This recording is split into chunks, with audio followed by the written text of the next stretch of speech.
because we're going to move on to actually, I think, a really interesting story in terms of the public perception of archaeology. As ever, that's another theme that we often return to on the Watching Brief. And in this instance, we're talking about the story of the so-called Indiana Joan, a 95-year-old Australian lady who was featured in a newspaper interview, I believe. And she was just talking about her life travelling the world and collecting all sorts of bits and bobs and chunks. She's described as being a mischievous great-grandmother who's lived a daring life. But when this story came out, there was an unpredicted and unforeseen side effect, and that was that people got quite annoyed by her. What's been described here as carte blanche travel between Syria, Egypt, Lebanon, Jordan, Palestine and Israel for around 11 years, during which she seems to have amassed a rather large collection of possibly dodgily provenanced artefacts. What do you think of this? Because, and I'll just sort of initially just say, in some respects, I'm not surprised. You know, I mean, like a 95-year-old lady. Of course, during her lifetime, and also being from her particular strata of society, it kind of was acceptable just to pick up chunks. I mean, like 100 years ago, people were collecting mummies. In fact, there were so many mummies in Britain. Did you know? I don't know if you know this, that at one point during a fuel shortage, great houses in Britain were burning mummies in fireplaces to keep the house warm. That's how many mummies we had lying around. So, in some respects, I'm not surprised.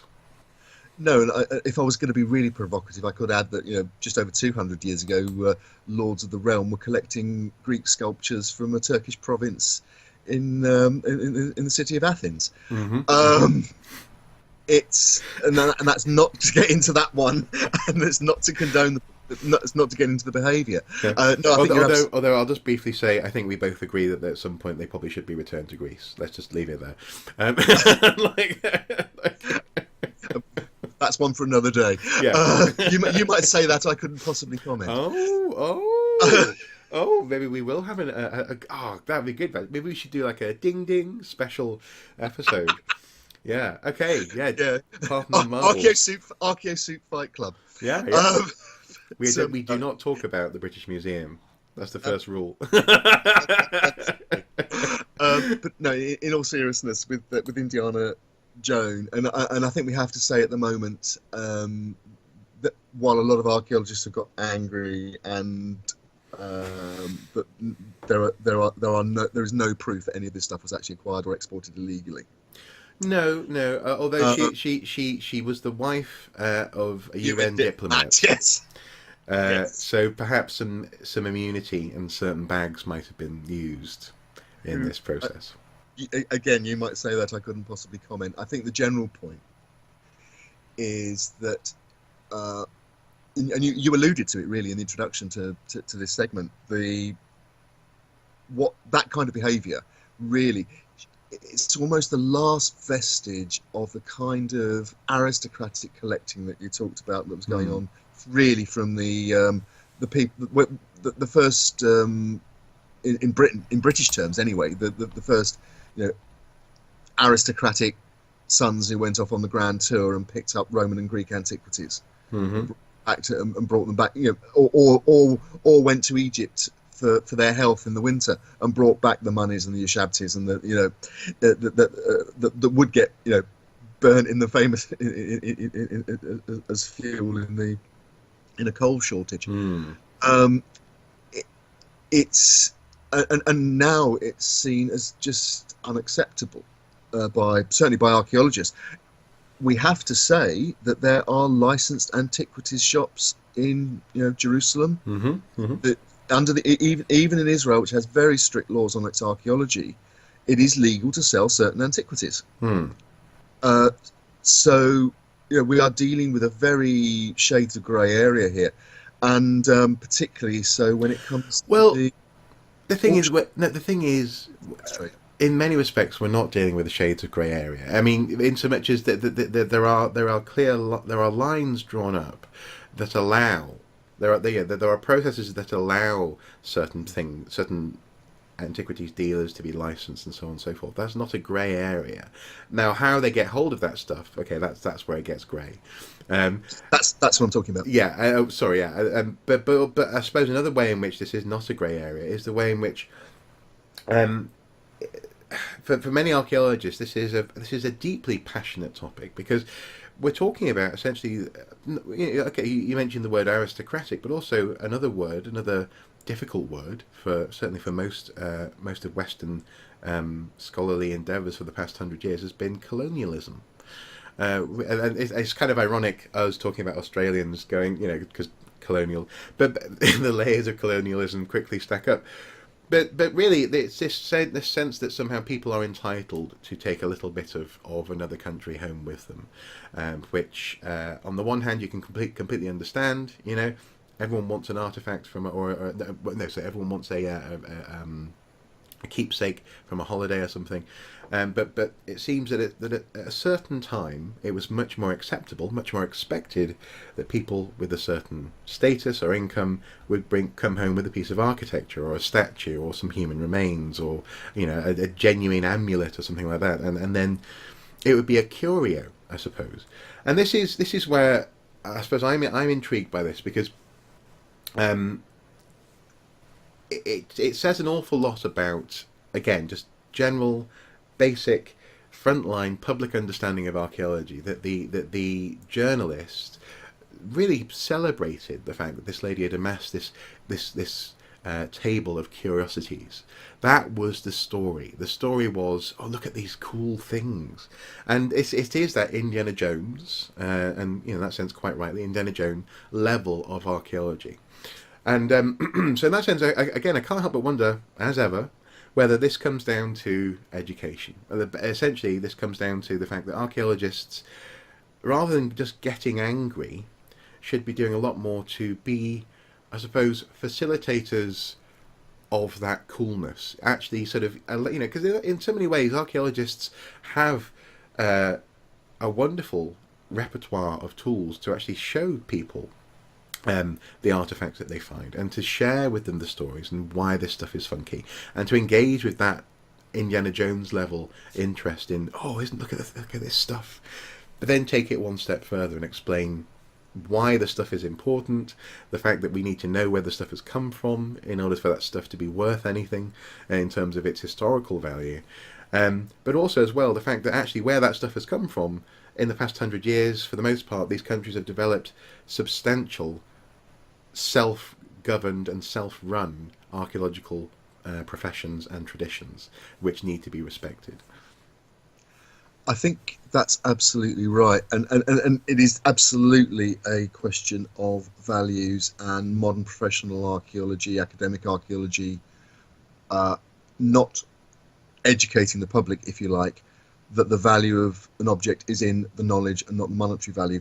At the same time, we're dealing with tens of thousands of years of human nature where something glittery and goldy is seen as valuable and interesting and exciting and immediately attracts attention and people. Yeah, exactly. So. Sorry, just in case someone's listening and not watching this, I'm just holding up a shiny thing to camera. Yeah, I mean, to me though, yes, it was a very unquestioning article that sparked all this off, and it is absolutely right. Well, and incidentally, I mean, she is now being investigated. There's an investigation that's been opened up. Yeah, and not to cut you off or preempt you too much, but I think in that sense we can put her, as it were, to bed. We can put that to one side because it's going to enter a process and people go. But the fact of the matter is, this continues today across the world, doesn't it? People are doing. It does. It does, and I think the real issue. I think the story of Indiana Jones. It's very easy to deal with that because it personalises it. Yeah. I think the real problem, the real issue here, is not the Indiana Jones. It's the systematic criminal enterprise of obtaining and trafficking antiquities, which end up in private collections, either through private sales or being laundered through showrooms and even through auctions. And we've seen in a number of cases even large auction houses having to withdraw material that they cannot prove a legal provenance for. Yeah. We've also, and there's another thing that which goes alongside this, which we've seen evidence in the Panama Papers, for example, of high-end art objects potentially being used to launder or hide cash. Yeah.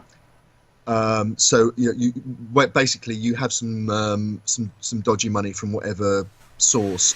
So you buy a £15 million art object in a major auction and stick it in a storeroom, and instead of having 15 million of dodgy money, you have a £15 million art object which you can sell for 15 million or hopefully more. Yeah, as an asset. Yeah. As an asset. Yeah. And the big problem there is that the auction trade is absolutely opaque. There is no requirement for the what's called in legal terms the beneficial owner to be named. No. So you can buy something completely anonymously and not be tracked. And this is again where I find myself oddly enough feeling compelled to sort of I guess be devil's advocate in that sense, in so much as to a certain extent I can understand why, if you are a very, very wealthy person, you might want to buy something quietly and privately. I can get that. I mean, I can't imagine it for myself, but I can't imagine doing it, or being able to do it. But I can understand it. I suppose. I mean, coming at this from another direction. Maybe archaeologists, and I think this is where a lot of the conversation has gone recently, in recent years. Archaeologists simply need to accept that this trade occurs and will always occur, and that often sites of extreme cultural and archaeological and historical interest are close to places where people need money. And perhaps actually what archaeologists could or should be doing is finding a way to help people essentially monetize their local archaeology. So rather than allowing a black market deal to go where someone essentially sends a shopping list to someone in Mesoamerica who goes and digs up a Mayan site or something to order for maybe an upper middle class Chinese businessman or something. What we actually have is maybe an archaeological middleman or middle organisation whose job it is to actually, okay, you guys can go and do this if you need the cash and there's no jobs around. Okay, it's almost like potato farming. The stuff comes out of the ground, but it's logged. Where it comes from is logged. Maybe it's excavated and overseen by archaeologists, providing jobs for archaeologists as well.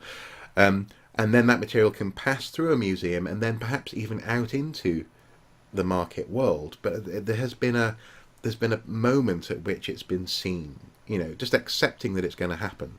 Now, you could say that may make the problem worse. I'm not sure, but at the moment, it's happening, and we don't even know what the scale of the problem really is. And I think, if nothing else, having a legitimate route for this material will help us understand the whole, and then maybe try and get a handle on it. I wouldn't go down the route of paying by the object, as it were, or paying for the recovery of objects. I think that's a very slippery slope, and I do take the view that would actually drive the market. We've seen it happen.